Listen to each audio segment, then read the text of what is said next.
कर रहे थे ये अरविंद महत्वपूर्ण केजरीवाल। बातें अलकलामा आपने कही है। मैं दोबारा आपके पास आऊंगी। आशीष जी, आपके पास भी मैं आती हूं, चूंकि आप दिल्ली बीजेपी के प्रवक्ता हैं, तो वो सारे जवाब आपसे ही लेंगे। लेकिन इन सब के बीच हमें इंतजार है आम आदमी पार्टी के विधायक संजीव झा का भी। आपका पक्ष इस पूरे मामले पर क्या है वो भी देखना काफी ज्यादा महत्वपूर्ण होगा, क्योंकि जिम्मेदारियों से पल्ला झाड़ने की कोशिश आम आदमी पार्टी सरकार की ओर से की जा रही है। लेकिन इन सब के बीच हमारे साथ इस वक्त दिल्ली बीजेपी के पूर्व अध्यक्ष और सांसद मनोज तिवारी जी जुड़ चुके हैं, जिनसे मैं सीधा सवाल ले लेती हूं। मनोज जी, ये टोपी ट्रांसफर का कार्यक्रम कब तक चलेगा दिल्ली में? एक व्यक्ति की मौत हो जाती है और बीजेपी आम आदमी पार्टी यही खेल खेलती है आपस में। चित्रा जी, इसमें टोपी ट्रांसफर जैसी कोई बात ही नहीं है। दिल्ली सरकार पता नहीं क्यों इतने बड़े मुद्दे पे अपनी जिम्मेदारी से भाग रही है। मिंटो ब्रिज के नीचे ये जो दृश्य दिख रहा है, या आज जो घटना घटी है, ये पिछले 10-12 साल से होती है और ये लगातार हर साल इस विभत्स दृश्य को हम देखते हैं। इस बार एक ऑटो ड्राइवर उसमें फंस के अपनी जान गंवा चुका है। ये बहुत ही दुखद है, लेकिन हमारे समझ से ये बात नहीं आ रही है।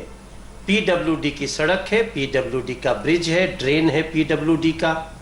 इस अंतर को किसी को घालमेल नहीं करना है। हो सकता है कहीं एमसीडी का कोई नाला हो जिसमें अभी सफाई न हुई हो। अगर हमारे ध्यान में आए तो निश्चित रूप से हम उस पर वहाँ के अधिकारियों को भी दोषी ठहराएंगे। लेकिन इस केस में कहीं भी एमसीडी से लेना देना नहीं है, क्योंकि इस दिल्ली को समझने के लिए थोड़ा सा जानना पड़ेगा। छोटे नाले एमसीडी के पास हैं, बड़े नाले या तो पीडब्ल्यूडी के हैं या फिर फ्लड डिपार्टमेंट के हैं। पीडब्ल्यूडी फ्लड डिपार्टमेंट जब बड़े नालों को साफ नहीं करेगी तो कई बार छोटे नाले बड़े तकलीफदेह होते हैं। लेकिन ये घटना, अब तो इस पे हम आप जितनी भी बहस कर लें, हमारे जितने लोग यहाँ बैठे हैं वो अपने अपने ढंग से अपनी बात कहेंगे ही। लेकिन आज शपथ होनी चाहिए कि अगले साल ये दृश्य ना दिखे। आज तो 20 दिन हम लड़ाई करेंगे, फिर भी हम दिल्ली के इस भयावह दृश्य को नहीं रोक पाएंगे, क्योंकि इसके लिए कम से कम साल भर पहले जागना पड़ेगा। ये बारिश का समय जैसे होता है, हमने तो ये भी पूछा अरविंद केजरीवाल जी से कि क्या पिछले 6 महीना में फ्लड से, पीडब्ल्यूडी से कोई ऐसी मीटिंग हुई जो मानसून के पहले की है? नहीं हुई है। और 3 घंटे की बारिश में ये हाल, तो अभी 2-3 महीने बारिश में कैसे बचाना है दिल्ली को, इसकी चिंता कर ले। और इसके लिए चाहे विधायक हो, पूर्व विधायकों का जो कुल मिलाकर आपने अब छोटे नाले और बड़े नाले में राजधानी दिल्ली को विभाजित कर दिया है। मैं समझ गई आपकी बात कि छोटा नाला एमसीडी, बड़ा नाला आम आदमी पार्टी, और इसमें जिम्मेदारी एक दूसरे पर कि बड़े नाले वालों ने काम नहीं किया और छोटे नाले वालों की शिकायत अगर आती है तो हम ठीक करा देंगे, अधिकारियों को डांटेंगे। मतलब मनोज तिवारी जी, आप इतनी हल्की बात करेंगे तो कैसे चलेगा? नहीं, मैं आपको सच्चाई बता रहा हूं। पता नहीं आप इसको क्या समझ रही हैं। जो अगर दिल्ली की जानकारी को अगर जब तक आप नहीं समझेंगे तो फिर तो आप राजनीतिक बातें ही करेंगे। ये दिल्ली का निर्माण है, दिल्ली की व्यवस्था ऐसे चलती है कि छोटे नाले एमसीडी के पास हैं, बड़े नाले या तो फ्लड के हैं या फिर पीडब्ल्यूडी के हैं। तो इसमें तो सबको मिलकर के इसको ठीक करना ही पड़ेगा। लेकिन जो ब्रिज बना है उसमें नाले का ज्यादा दोष नहीं है जितना इंजीनियरिंग का दोष है। जो ब्रिज बना है वहां से अंडरपास में पानी धौला कुआं में क्यों नहीं भर गया? अभी हमने 8 महीना पहले अंडरपास बनाया है। तो हम ये बात कर रहे हैं। आप देखो, होता यही है चित्रा जी कि जानकारी के अभाव में या तो हम राजनीतिक बातें करते हैं या तो फिर थोड़े समय अपनी बात को चमकाने के लिए बात करके निकल जाते हैं। कोशिश ये होनी चाहिए कि जो दिल्ली की व्यवस्था है उसको दिल्ली भी जाने। हर रोड पे लिखिए ये किसका रोड है, और फिर उसके बाद कोई राजनीतिक उस पे विद्वेष नहीं कर पाएगा। हमारा ये उद्देश्य है। अरविंद केजरीवाल का कहना है कि इस साल सभी एजेंसियां, चाहे वो दिल्ली सरकार की हो, एमसीडी की, कोरोना नियंत्रण में लगी हुई थी, इस वजह से ये हाल हो गया। क्या आप भी मानते हैं कि कोरोना में सब लोग इतने ज्यादा व्यस्त हो गए थे? एमसीडी का भी बचाव किया है उन्होंने जो आपके अंडर में है? नहीं, एमसीडी का बचाव करने की कोई जरूरत नहीं है। एमसीडी दोषी है तो उसको टांगिए। एमसीडी के अधिकारी, जो एमसीडी में डीसी होता है वही दिल्ली सरकार में डीएम होता है। क्यों इसको छुपाने में लगे हैं? अधिकारी लोग तो वही है। फिर इसके बाद आप फंस रहे हैं तो एमसीडी को भी फंसाएं, ये ठीक नहीं है। जिसका भी दोष है उसकी जिम्मेदारी तय होनी चाहिए। और ये बड़ा गैर जिम्मेदाराना बयान है कि हम कोरोना में फंसे हुए इसलिए इसका ध्यान नहीं रख पाए। 70,000 करोड़ का बजट से चलने वाला दिल्ली, उसका हर डिपार्टमेंट अलग है, हर अधिकारी अलग है, हर कर्मचारी अलग है, वो अपना काम करना चाहिए। 17 एजेंसियां लगी हुई हैं दिल्ली में। ये जो सिस्टम है ना मनोज तिवारी जी, इसको ठीक करने में 17 अलग अलग एजेंसियां काम कर रही हैं। यानी कितने सारे हाथ होंगे, उसके बावजूद अगर स्थिति ऐसी है तो अपने आप में बेहद शर्मनाक है।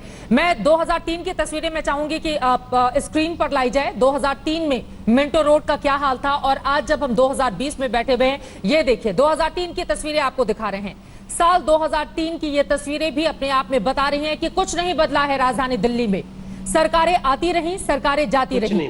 पहले बीजेपी भी आई थी, उसके बाद कांग्रेस का लगातार शासन था, शीला दीक्षित सरकार का, फिर अरविंद केजरीवाल लगातार मुख्यमंत्री। लेकिन राजधानी दिल्ली की बेबसी, बदहाली की तस्वीरें आप इसके जरिए समझ सकते हैं। इसके अलावा आपको यह भी बताते चलें कि राजधानी दिल्ली में ड्रेनेज मास्टर प्लान 1976 में दिल्ली में लाया गया था। तब से शहर अब काफी ज्यादा बदल चुका है, सड़कें बदल गई हैं, आबादी कहीं ज्यादा बढ़ चुकी है, लेकिन जल निकासी की व्यवस्था इतने सालों के बाद भी जस की तस बनी हुई है। 2012 में शीला दीक्षित ने नए मास्टर प्लान के लिए आईआईटी दिल्ली से कहा ही था। 2018 में उसने अपनी रिपोर्ट भी दी, फाइनल रिपोर्ट तैयार करके। लेकिन अरविंद केजरीवाल ने इस पर क्या किया, यह अपने आप में बड़ा सवाल है। आम आदमी पार्टी के नेता जैसे ही जुड़ेंगे इस पर मैं जवाब दूंगी। अब मैं चाहूंगी जरा बताइए, ये तो स्थिति 2003 की उठा लें, उसके पहले की तस्वीरें निकाल लें, आज की निकाल लें, 5 साल पहले की निकाल लें। मनोज तिवारी जी, तस्वीरें एक सी लगती हैं, सिर्फ राजधानी दिल्ली में सरकारें बदल जाती हैं। चित्रा जी, आज मैं जैसे सुबह सुबह आपके चैनल से देखा तो हमने सुबह जब ट्वीट किया तो मैं इंटरनेट पे मैंने डाला मिंटो ब्रिज 2004 का भी डाला, 2000 का भी डाला, 2003 का भी डाला। तो अभी किसी पार्टी को कुछ भी इस पे आज राजनीतिक बयानबाजी करने की बजाय हमें कोशिश करनी चाहिए विद इन अ वीक एक ऑल पार्टी मीटिंग हो। और ये मिंटो ब्रिज अकेला नहीं है चित्रा जी, ऐसे बहुत सारे जगह हैं जहां पे अंडरपास ऐसी स्थिति में है कि 4 घंटे की बारिश में ऐसा लगता है हम दिल्ली नहीं किसी बाढ़ग्रस्त बिहार या असम क्षेत्र में बैठे हुए हैं। तो इन सारी चीजों का निदान कैसे निकले, ऐसा न हो कि आज तक का टाइम, चित्रा जी का टाइम और हमारे सभी जनप्रतिनिधियों का टाइम इसी में चला जाए। इसके लिए कोई ठोस नीति के लिए एक ऑल पार्टी मीटिंग तो हो ही जानी चाहिए, सांसदों की मीटिंग हो। आखिर किसी का दोष हो तो सामने उसकी जिम्मेदारी तो तय हो। हमारी ये आज की बात है। सर, आपने भी अगर कुछ किया होता तो अगर हम 1998 से पहले देखें, उसके बाद तो शीला दीक्षित जी मुख्यमंत्री बन गई थी, तो आप व्यवस्था करके जाते ताकि 2003 में ऐसी स्थिति नहीं बनती। तो आप लोगों ने भी कुछ किया नहीं। एक आखिरी सवाल का जवाब मैं आपसे चाहूंगी, अब दिल्ली में हालात ऐसे बदतर ना हो, इसके लिए क्या सुझाव आप देंगे और खुद अपनी जिम्मेदारी, अपने लोगों की जिम्मेदारी मनोज तिवारी जी आप कैसे तय करेंगे? चित्रा जी, 1998 की टेक्नोलॉजी अलग थी, आज की टेक्नोलॉजी अलग हो चुकी है। हमने पहले आपसे बातचीत में कहा, हमने धौला कुआं का भी 7 महीना पहले अंडरपास बनाया। वहां पे 500 लीटर पानी भी 10 मिनट नहीं रह सकता है।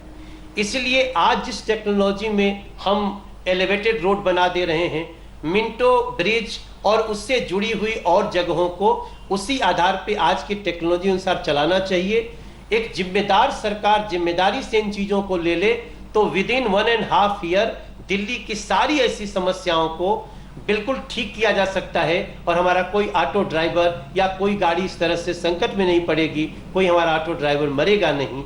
इसके लिए अब हम तो आज यही कह सकते हैं, क्योंकि 22 साल से बीजेपी तो है नहीं दिल्ली सरकार में, तो जो लोग 22 साल से रहे हैं वो 22 साल में पिछले 10 साल की टेक्नोलॉजी तो यूज की जा सकती थी, उसका हमें दुख है। बट देखते हैं इसमें क्या रास्ता निकल सकता है। हम उस पर जरूर सबके साथ मिलकर के हमारी जो भूमिका है उसको हम आगे बढ़ाएंगे। उम्मीद भी हम यही करते हैं कि कम से कम एक दूसरे पर न ठीकरा फोड़ा जाएगा, न राजनीति की जाएगी, क्योंकि दिल्ली वालों के हित का ये सवाल है और इस वजह से आपस में मिलजुल कर सारी सरकारें काम करें ताकि एक बेहतर रास्ता निकल पाए। बहुत शुक्रिया मनोज तिवारी जी हमसे बातचीत करने के लिए। दिल्ली बीजेपी के पूर्व अध्यक्ष मनोज तिवारी जी हमसे जुड़े हुए थे। नमस्कार, मैं हूं अंजना ओम कश्यप। हमें उम्मीद है ये वीडियो आपको पसंद आया होगा।